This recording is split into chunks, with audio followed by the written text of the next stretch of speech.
অসমত এনে কোন মানুহ আছে যে প্ৰেমত পৰিব আৰু নুশুনিব জুবিন গাৰ্গৰ গান কিন্তু আপুনি জানেনে জুবিন গাৰ্গৰ গানৰ দৰে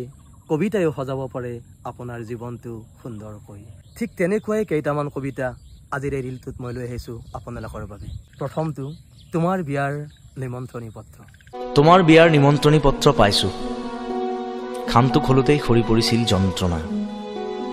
কি কৰিম মই হুমুনিয়া হেতাক আকোৱালি লোৱাৰ বাহিৰে দ্বিতীয়টো অনামিকা দুৱৰাৰ সৈতে মোৰ অন্তিম আলাপ বিশ্বাস কৰা অনামিকা দুৱৰা তোমাৰ অবিহনেই এতিয়া মই জীৱনত বিচাৰিবলৈ শিকিছোঁ ক্ৰমশ কষ্ট হৈছে বৰ কষ্ট হৈছে সঁচা কষ্ট হৈছে হওক ডাষ্টবিন মোৰ গাৰ্লফ্ৰেণ্ড ষ্টেচনত থাকে মই ৰাতি ৰাতি যাওঁ তাইক লগ পাওঁ এদিন জুবিন দালৈ লৈ গৈছিলোঁ তাইক দেখুৱাবলৈ তাই নাহিল নদী আৰু নাৰী নদী আৰু নাৰী একেই চঞ্চল উন্মাদিনী নাৰীৰ দুখ আছে নদীৰ নাই নাৰীৰ হৃদয় আছে নদীৰ নাই